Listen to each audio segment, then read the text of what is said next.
alpha particles and radions. Call up your party protons, keep an eye on the seismic monitoring center, and bundle up to go walking in a nuclear winter wonderland. Because it's time to...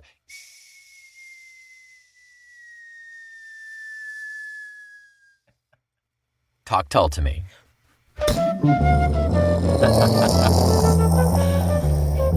Depressing. The air tastes spicy. My skin's gone. Welcome back. I am Omen Sade. And I am Nick McGill. Together, we are, as ever, Feckless Momes. And this is Talk Tull to Me. A carefully controlled test blast in the uninhabited desert of prog rock, in which Nucleus, Nick, and oh my god, I forgot to shut the bunker door, Omen, will stock our state-of-the-art doomsday shelter with every single song that blast-proof prog rock band Jethro Tull ever released. We will calculate the half-life of Martin Beryllium Bar, ponder the proliferation of David Proton Peg, and try to contain the explosive power of Mark Critical Mass Craney. And if we are lucky, after years of negotiations, research, and treaties, we will finally harness the mighty flute fission potential of Ian Atomic Anderson for peaceful purposes. Cold flute fusion is a much safer energy source, if we could just figure it out. It is, yeah. Yeah. And it's got a bad rap. It really does. Yeah. Omen. Hello. Hello, Omen. How are you today? How are you? We're changing things up, everybody. It's a Thursday and we're recording. It's going to be wacky. Don't tell them. Secrets. A peep behind the curtain. It's so wacky, in fact. I think this week we're going to do a little bit of one of these.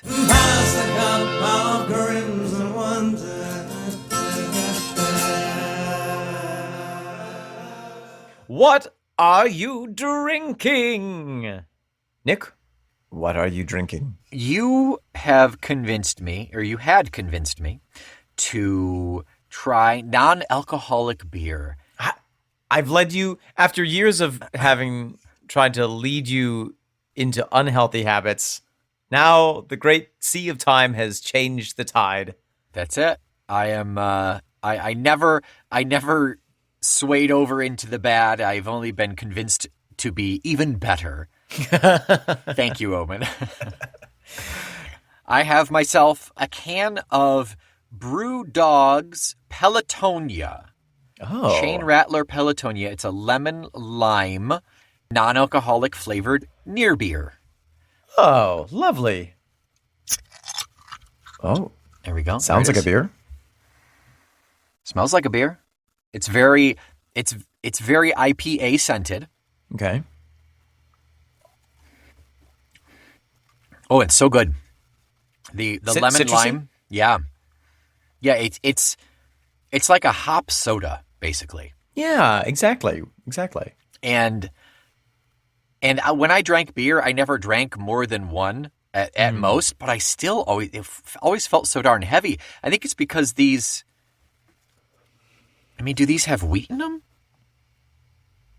I don't think it's gluten-free, but there's something more than just the alcohol that made it so heavy. Like, these don't feel as heavy as drinking a regular beer, you know? Well, and alcohol is a sugar and a depressant.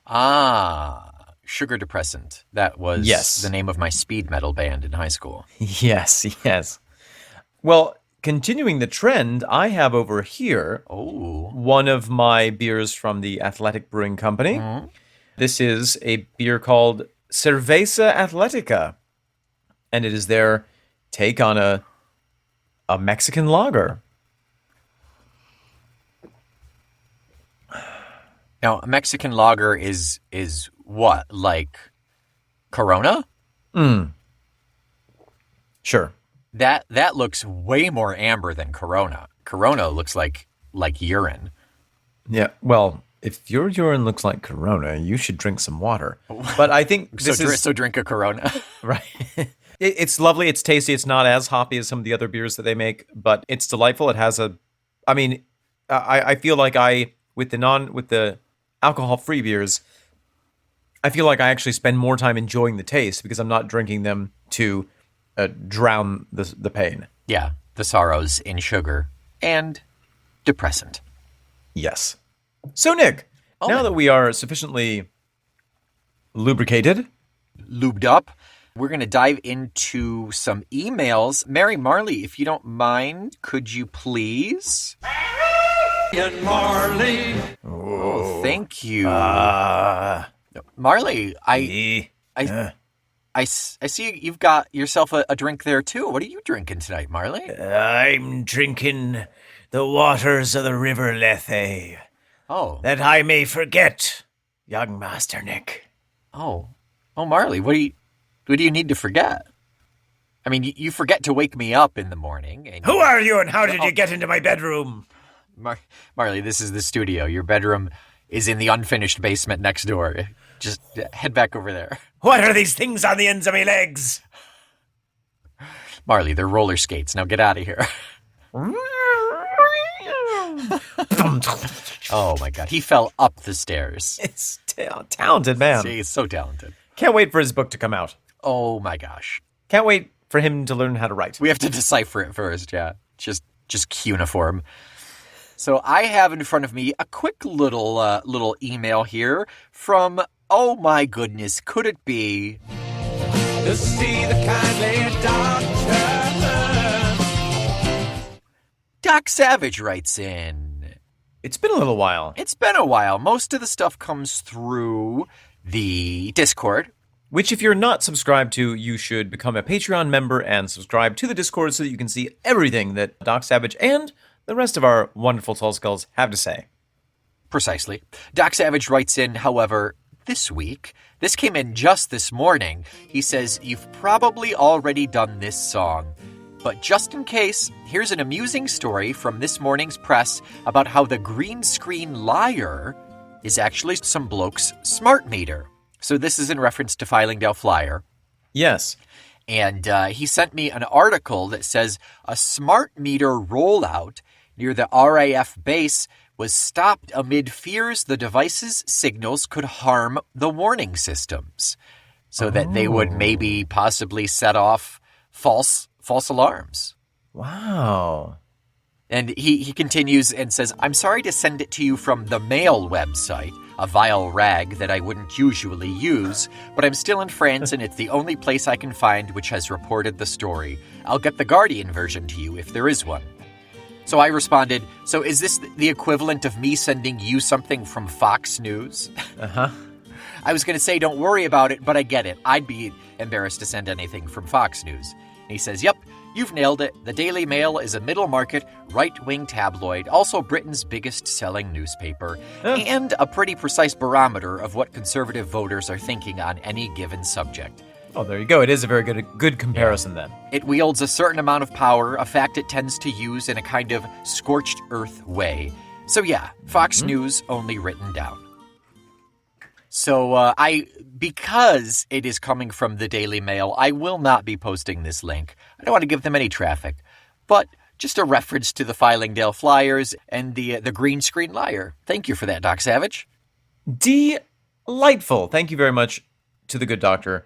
Omen, you have something as well, yes? Yes, Marley, in a confused roller-skated state, passed this to me as he was coming past. Remarkable. Here we have an email from Jimmy J, apparently from Australia. A new writer-inner as well, yes? A fresh new writer-inner.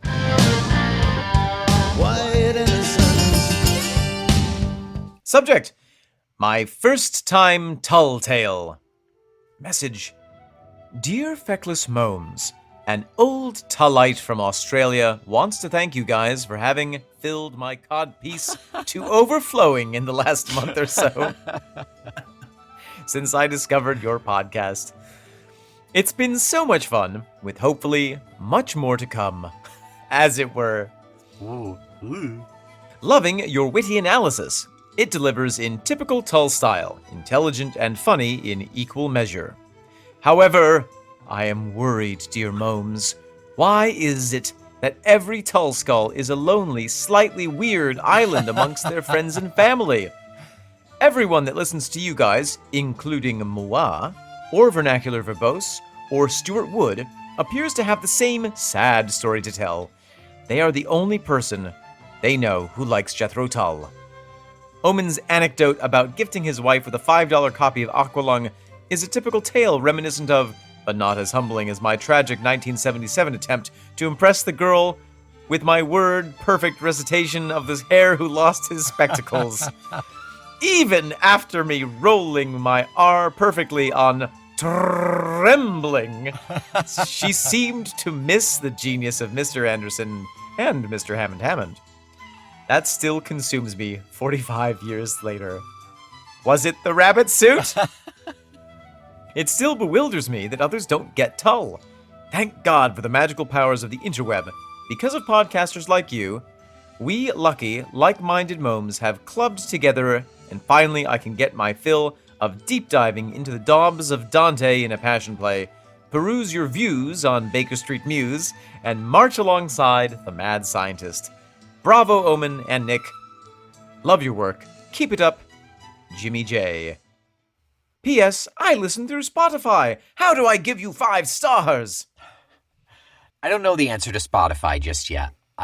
You said you've seen 5 stars. I don't see it. I don't see a star rating on my side of things. Maybe they're rolling it out. It's still pretty new. Just keep an eyeball on it. Just keep looking for it. That would be my assumption. And it's surprising to me that you haven't seen it yet, Nick. But it makes sense to me that they might be rolling it out, progressively country by country. So you just have to wait until it falls down to the land down under. It might be.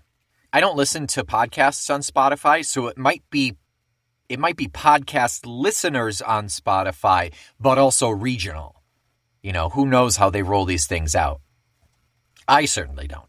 You might have to have listened to a certain number of episodes on Spotify in order to be able to rate it in America. Yeah. So Jimmy J, come to America and listen to Talk Tull to me, and then you can rate it, I guess. Leap on to your favorite, speediest kangaroo. Hop on over. Is that offensive? Take the Kookaburra Express. What's the mythical Australian creature that's a koala that drops out of the trees and attacks people? A koala? No, I mean it's a cryptid. Okay. It drops out of trees and bites you or something? And attacks people, yeah. It's wow. It's called the drop bear. The drop bear. Yep. It's the carnivorous version of the koala. Oh, lovely. Love it. Yep. Well, Nick, bear. Without any further correspondencies, drinkies, or facties. I do have some facties. Oh, I'm so sorry. Please facts away. But it's about the song. Factio. Is that your Harry Potter spell? Factio. So this week, what are we talking this week, Omen? Nick, this week we have the pleasure of listening to and subsequently talking Tull about Protect and Survive. That is right. Protect and Survive, recorded June 1980 at Maison Rouge. This is the first one we've seen this album that was done in studio as opposed to the mobile studio. Oh, yeah. This is another one where Take 5 was the master. Lucky number 5. Lucky number 5 here. From Ian, from the lips of Ian, the lips and flute tongue of Ian, Protect and Survive was a government pamphlet published in early 1980 advising the public of what to do in the event of a nuclear attack. And that is pulled straight from the Steve Wilson A release that dropped just a year or two ago, I think. It might have been just last year. I don't remember. It's so recent, though, that he mentions COVID in the booklet. It's always so jarring to read anything referencing Tull where Ian talks about COVID. Right. Tull is so far back in time for me but I mean, you got to think Zealot Gene. He is still present and doing his stuff. So this booklet is actually available online. Oh, the whole thing? Yep. Well, yeah, nice. It seems to be. That's cool. The title, the cover reads, This booklet tells you how to make your home and family as safe as possible under nuclear attack. Well, how do you do it, Omen? Let's see. The chapter. I'll read the chapter titles. Planning for survival. Stay at home. Plan a fallout room and inner refuge. Plan your survival kit. Sanitation. Limit the fire hazards. It has a little section on know the warning signs. Fallout, heat, and blast. There's some very disturbing illustrations. I believe it. They're disturbing because of their starkness.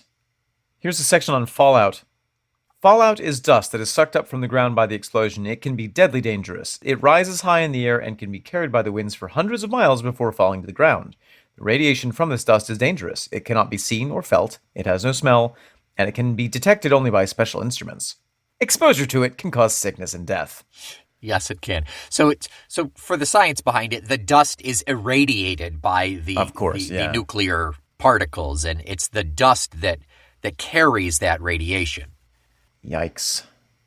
Yikes indeed. Let's remember that this was Cold War time. So, yes, we've experienced the bomb. Let's go back to Zealot Jean, Mrs. Tippett's little boy.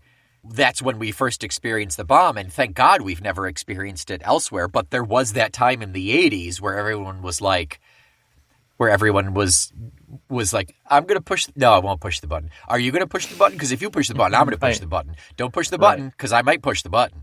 Yeah, it's like a couple of middle schoolers trying to hang up the phone first.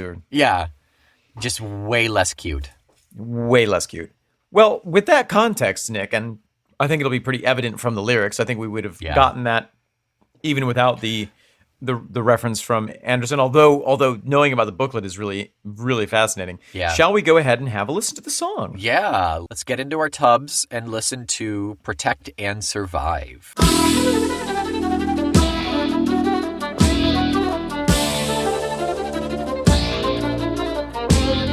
Woo! Ooh, Nick. Zesty. Nick, I find myself so disturbed by this topic. It's very uncomfortable making, I'll give you that. Especially the way that Ian kind of gives it to us. Yeah. It's not... I'm going to go back to Wondering Again. Yes. I thought that, and I still think that's a song about, like... That takes place after a nuclear war, a nuclear apocalypse kind of thing. Sure. But there's like a sweetness to that. There's like, we've survived. We're trying to carry on. We're trying to do, and with you, like we can do it together, you know? Yeah. This is stark and like from the point of someone who's kind of brainwashed, and It's very uncomfortable. It's a very good song, but it's very uncomfortable. It is. It really does feel like, if you look at this pamphlet and you see these illustrations that I was talking about, they're just so... They're horrifying in their simplicity. It's like, okay, in your house, here's where you want to create your fallout room, and here's where you want to create your inner shelter. And then it has a little pen line drawing of a family calmly walking into their little tiny bunker in their home that they've made out of their couch. And it's just like... Yeah.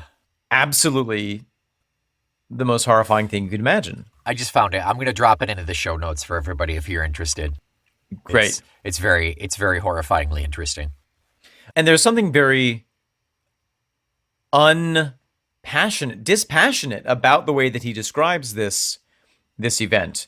It's very matter of fact. It's very matter of fact, and I think that the tone of that, I think, is intentional going off the pamphlet. Sure, yeah. This is gonna happen. Be ready for it. Yeah. Here's what to do. Period. Yeah.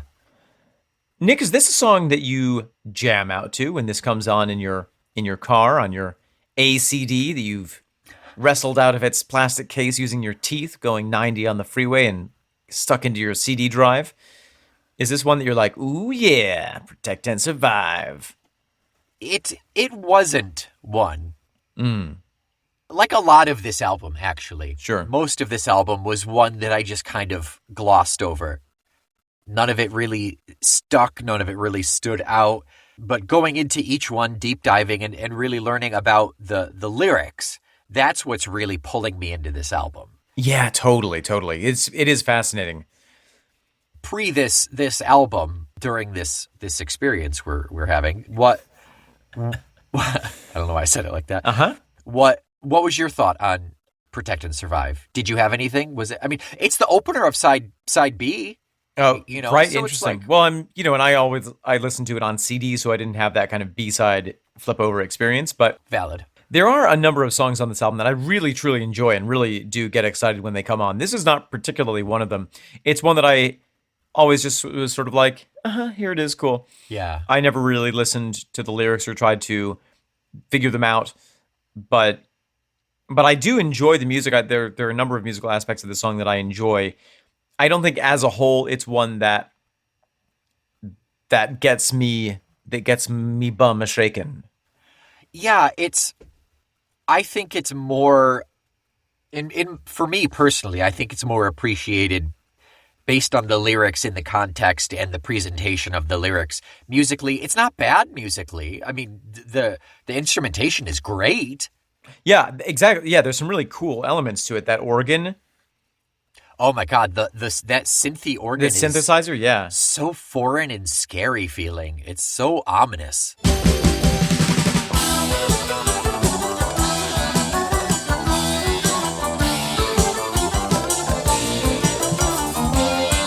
It reminds me about why the synthesizer was such a cool new thing when it came on. It's like, oh my gosh, listen to these sounds that it can make. No one had ever heard that sound before. Yeah, maybe you could get something out of a pedal for the guitar, maybe.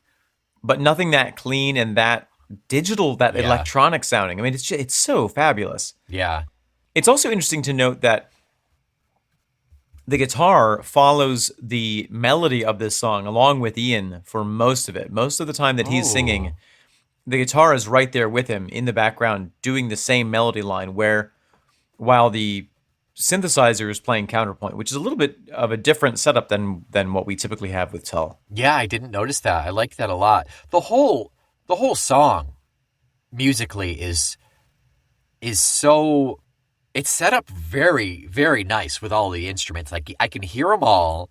They all have their own kind of little piece that they're playing, and they all really add to it. I can't imagine pulling any one of those instruments out and thinking that the song would be just as good. I agree. There's also a really stark contrast between the instrumental portion and the verses. Yeah. With the flute there. It's so manic. And it's in a totally different time signature. The verses are in kind of a fast 4. Okay. Dun, dun, dun, dun, dun, dun, dun. 1, 2, 3, 4, 2, 2, 3, 4, 1, 2, 3, 4, dun, 2, 2, 2, 1, 2, 3, 4, 1, 2, 3. The instrumental is in some kind of completely godless high maths time signature that has no bass in any kind of natural formation. It's Cthulhu time, yeah. Yeah, it might be. It can only be conducted by an octopus on Ritalin. Yep. A roctopus. A roctopus. Speaking of just dark and scary, the bass is very prominent in here. Bass is great. Dave Pegg's bass in here. Mark Craney's drums, wonderful. Very splashy. He's got some very fun notes in here. There's this one point a couple of times where he hits I don't know if it's a tom. I know exactly what you're talking about. It's that almost metallic sound. Yeah, it's very peculiar. I can't quite place it. Me neither. Maybe it's a really tight tom, or it's not a snare. I met a very tight tom in college. Yeah? He introduced you to a lot of things. Fond memories. Every time you pee, fond memories. Too far. That's what Tight Tom said. That's, not far enough. So that's all I have for music. What about the intro? Shall we speak to the intro? Just the intro of the song? Yeah, how does it go? Oh, Is that how it very much? Is that the very start of it? Yeah. Let me just see. I got it right here. Hang on.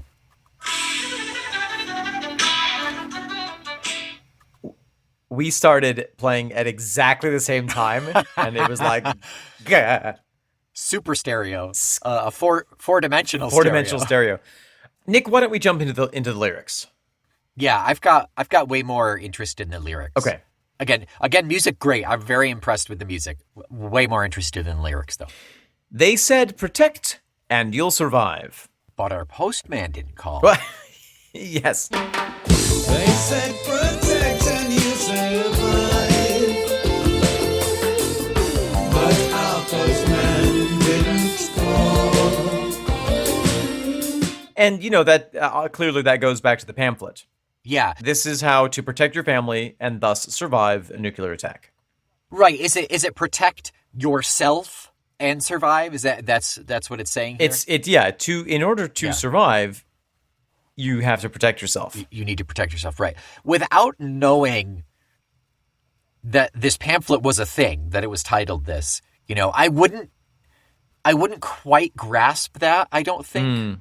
I mean, I get the general idea of it, and I certainly get the gist of the song itself, but without knowing that real specific detail, the title Protect and Survive never quite made sense to me.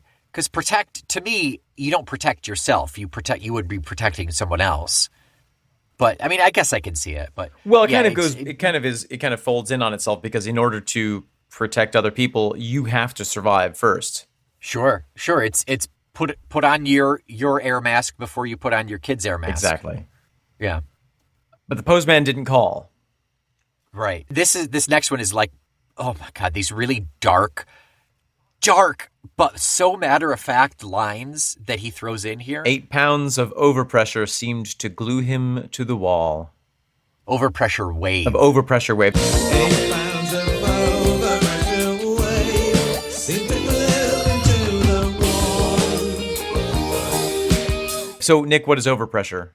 I'm assuming it's just the force blasting out, like the air for the air being moved at such a force. Also, I think called a shockwave. Sure, right. And you see videos of these things where it's you see the blast over here, and before anything else arrives, it's like you said, that wall of air that just can destroy things in its path, move objects. It's very frightening. Yeah, and before anything else arrives, including the sound. Right. Like it tears through stuff before the sound of the explosion even hits half the time. And then, and then it gets even darker. EMP took out the radio.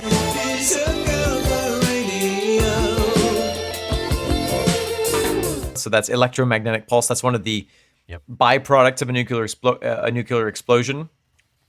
Right, that's just an added bonus. That's not even built into it. Well, and one of the things that is so ironic to me about that is that in this pamphlet, it's not quite as long as I thought, but it says, here are the 5 essentials for survival in your fallout room.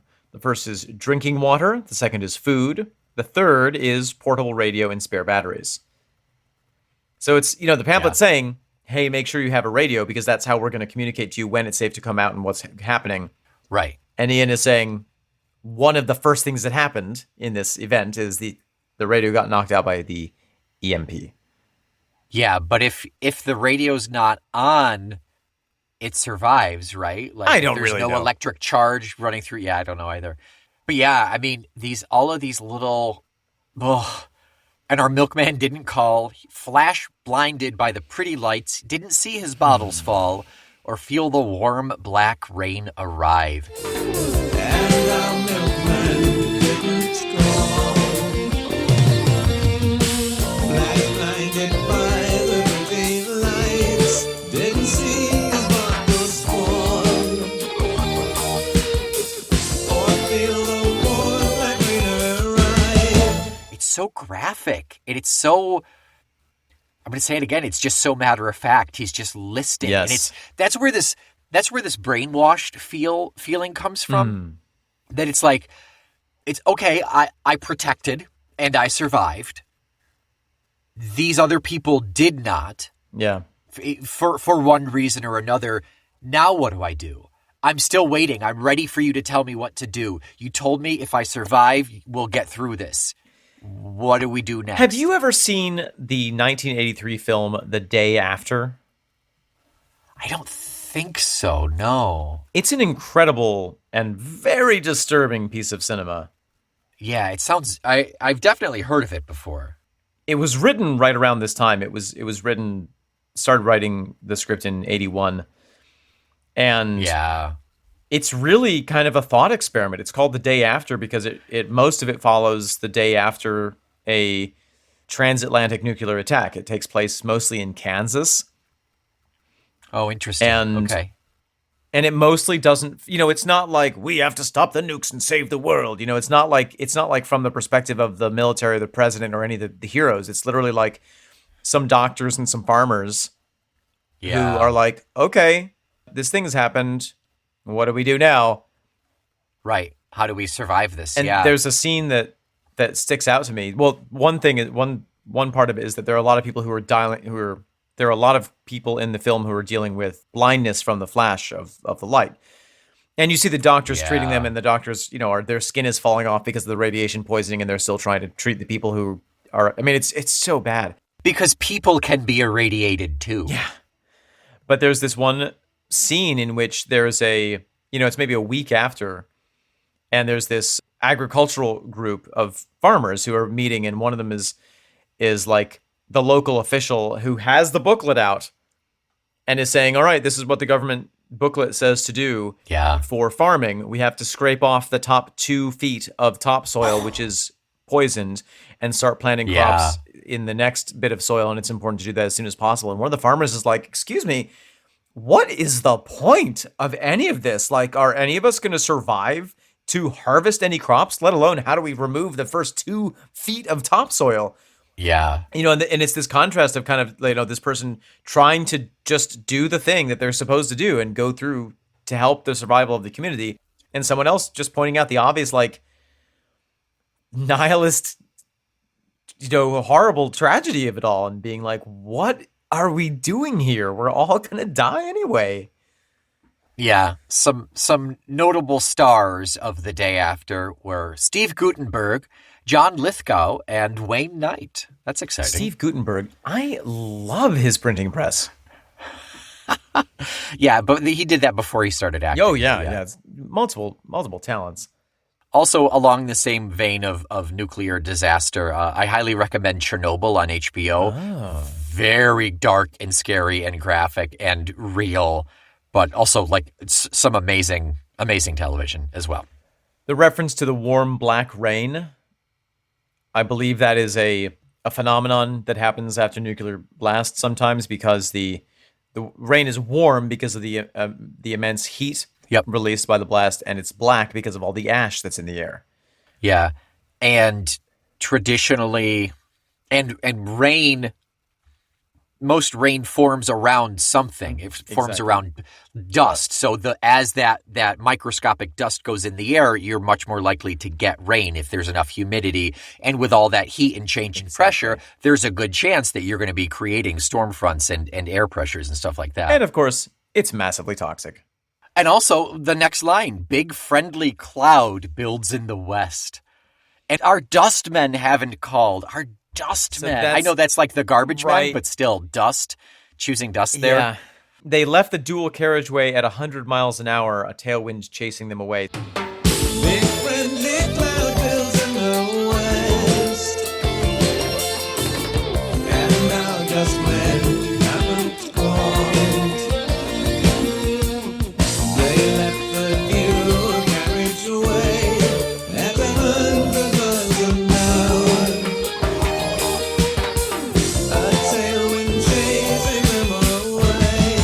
So that line actually has a little bit of ambiguity to me. Is it that they saw it coming and they drove away? Right. Or is it that they were knocked off the freeway by the shockwave? They were blown out, yeah. And either one works.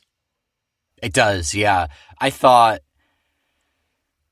I took it as the first one, that they were one of the few people who got away. I'm sure they didn't get away and survive, but they weren't blown into the wall. Well, and it's interesting, that this reference to the paperman, the postman, the dustman, the milkman.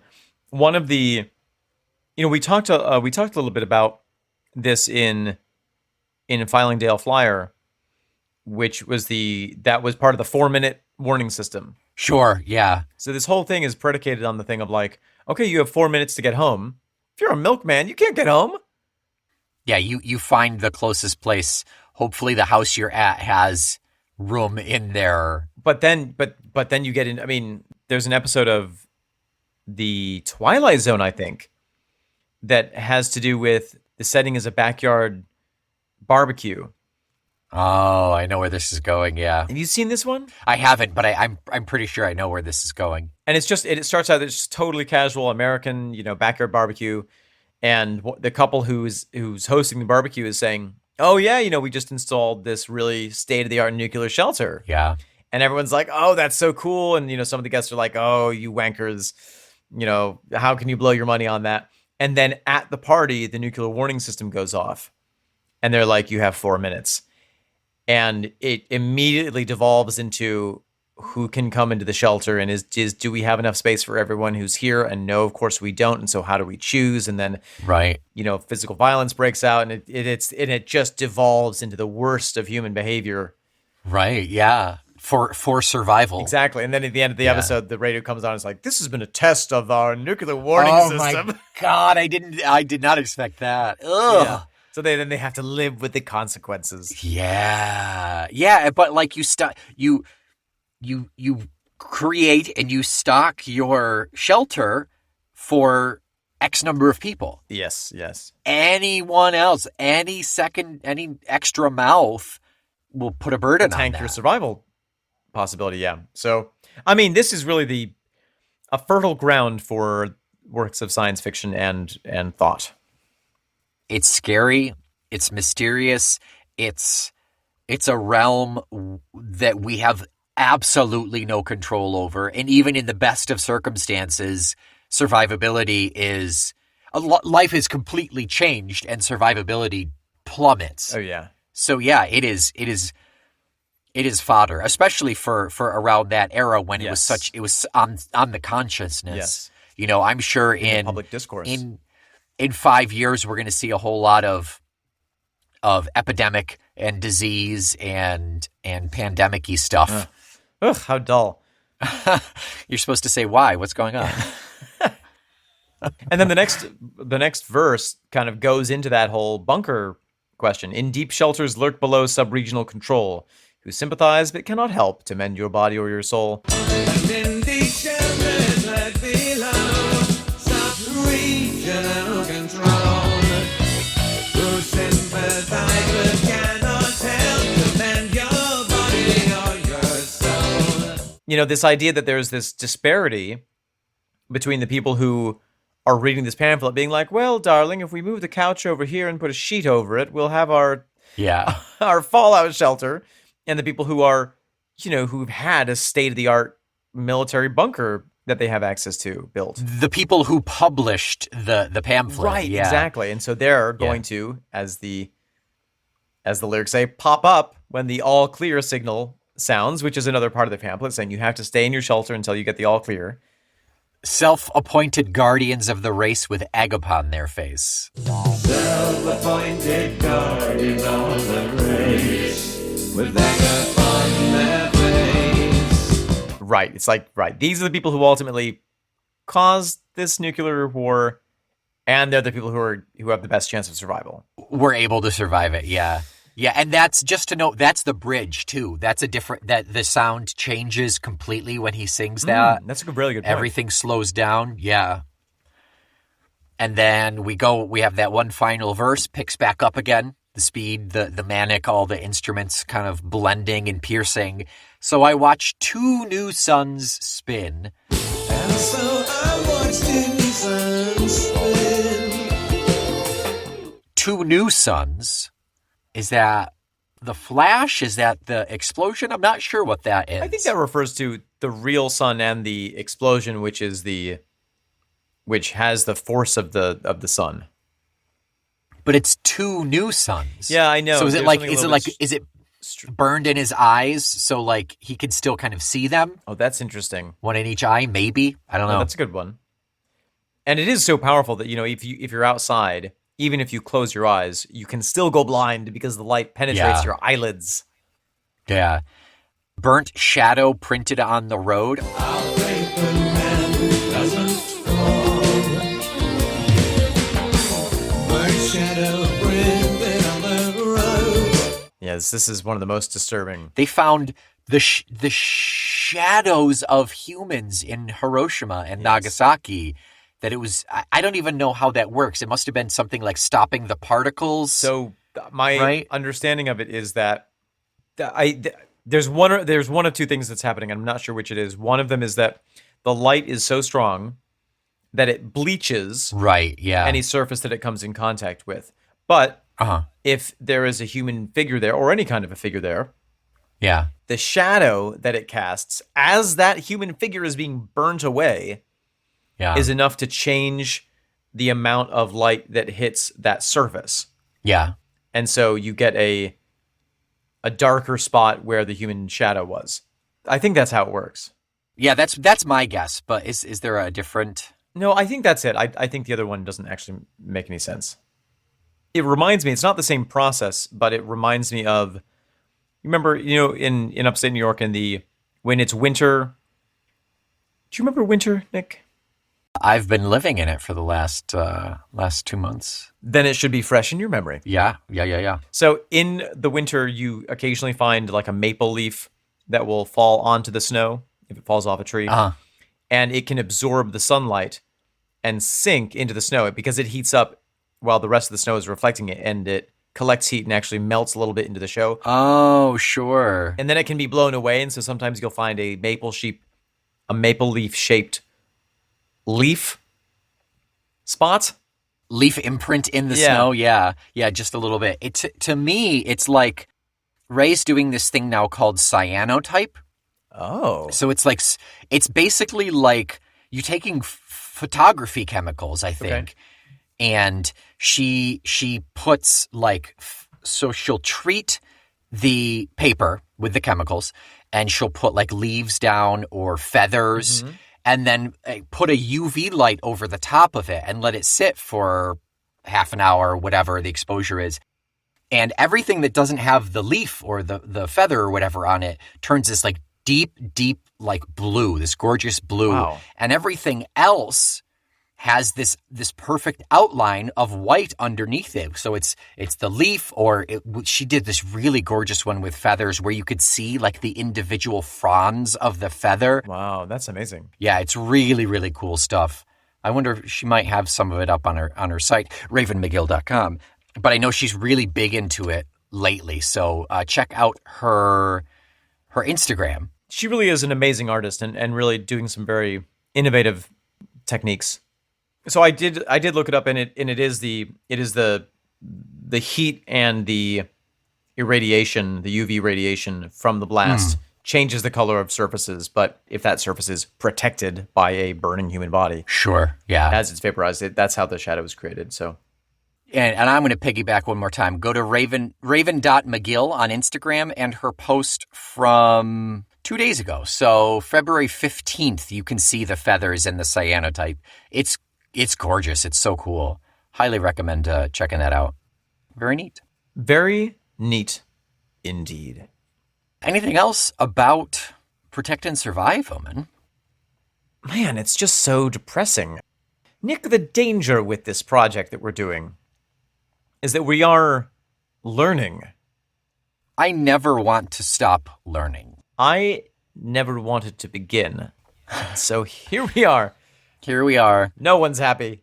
One staunch ignorance and one staunch interest combined into this podcast. I'm sure I've told you this before, but one of my favorite lines from The Importance of Being Earnest by Oscar Wilde is where Lady Bracknell is grilling one of the young guys, and she's like, "In my opinion, a young man should know either everything or nothing. Which do you know?" And he says, "I assure you, Lady Bracknell, I know nothing."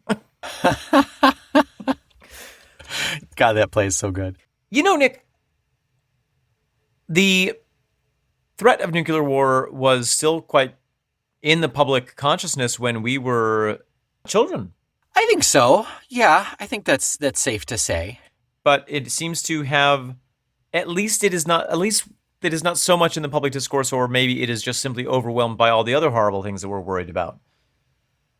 Yeah, I mean, it feels like it's taken kind of a back shelf to all of the other stuff that's going on. I mean, pandemic aside, just like geopolitically, I mean, frickin' Russia's about to invade Ukraine, but they're obviously not using nukes, you know. At the time of recording. Yeah.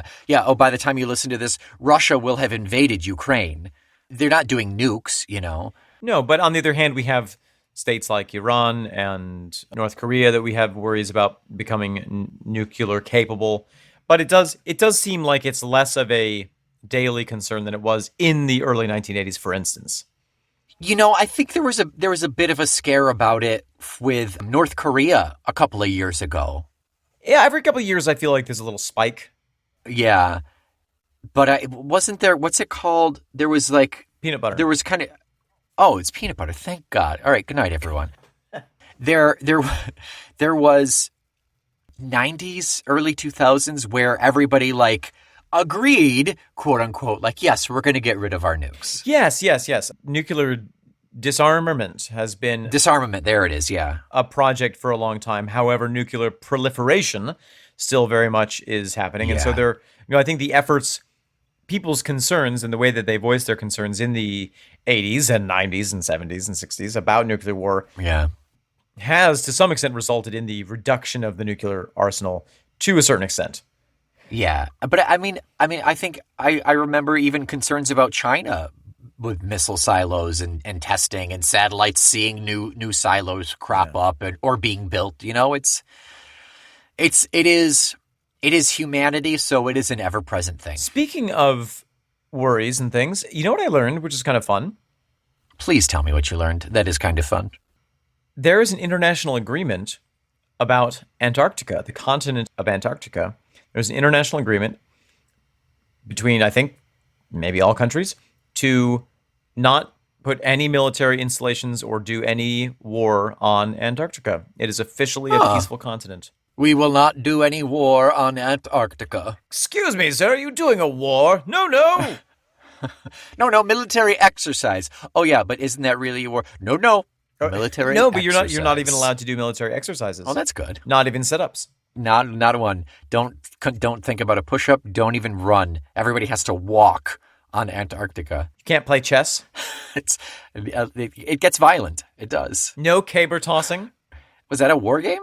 Caber tossing was one of those things that the English were like, right, you Scots, you can't do any war. And they were like, all right, what are the most warlike things we can do? How about throwing trees? Very good. And the English were like, hey, are you doing a warlike thing, throwing your trees? And they're like, no, it's just a national sport. You just have to yell really loud when you throw it. It's heavy. And the English said, right, carry on. Carry on. That's fine then. They're throwing trees in a peaceful manner. The English did not take over a single country after that happened, so... They did not. They didn't take over Scotland anymore. Well, there's that at least.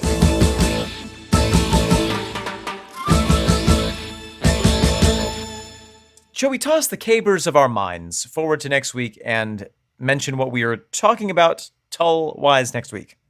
Yes, next week we are tossing about batteries not included.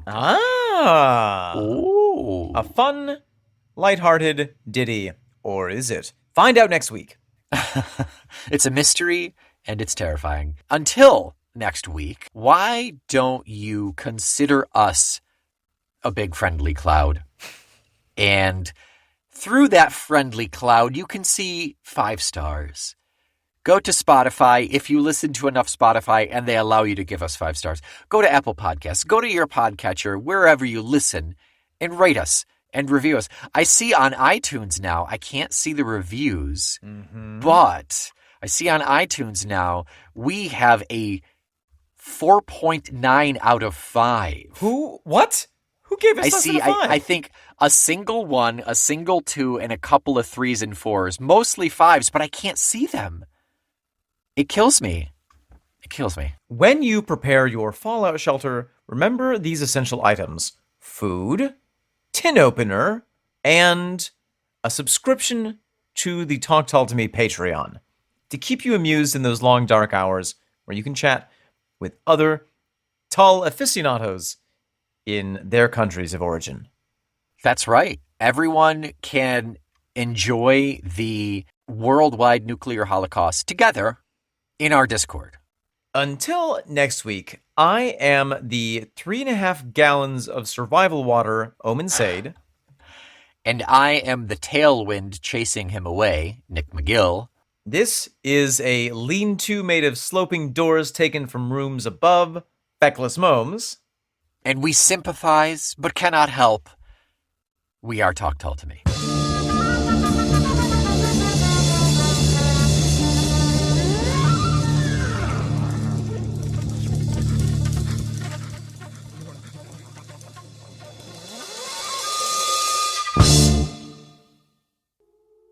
Oh, is that... Oh, goodness. I believe...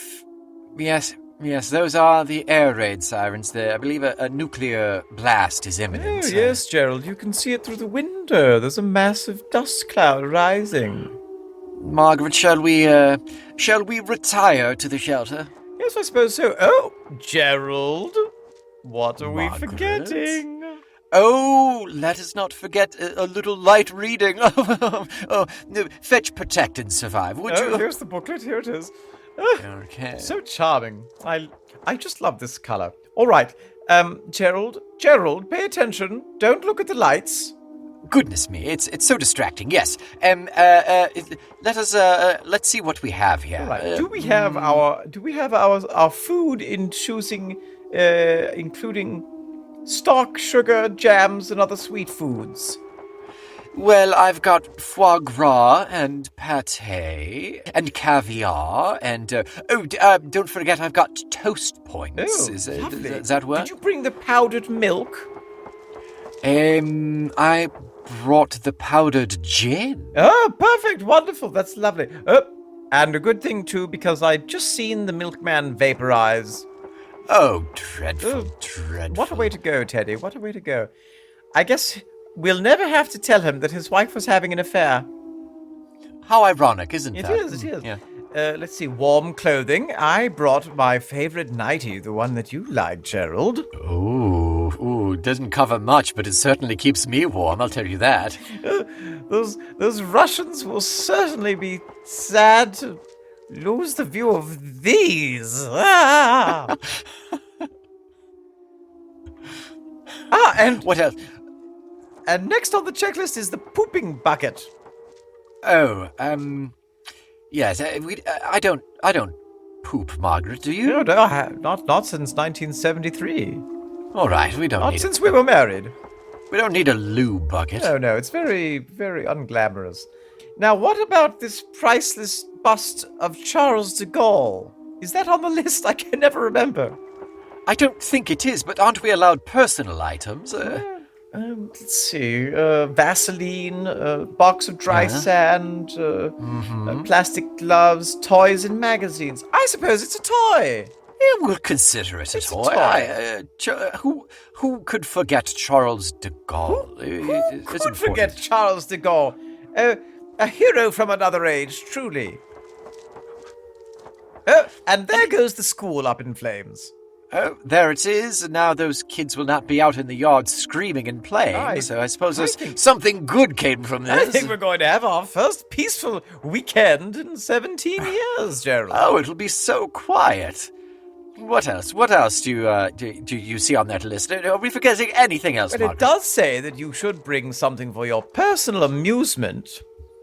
Oh, all right. Are we not considering Charles de Gaulle? Well, there's only so far he can take me, darling. That's. I know we've tried many a time. Ooh, I was going to use this box of old podcasts to prevent the radiation from seeping in through the chimney, but I suppose we could re-listen to Talk Tull to Me. Oh, yes, indeed. You know, they prevent scurvy, they keep you from going insane. That's right. And on top of that, they are, in fact, a proud member of the Feckless Gnomes Audio Network. That's right, Gerald. And we can burn them for warmth. Oh, thank goodness. Finally come to some use. Gerald, I believe I'm disintegrating. Oh, is that what that smell is? Yes. Oh. Well, it's been great. At least you got to wear the nightie one more Oh, time. yes. Goodbye, Gerald. Goodbye. Goodbye.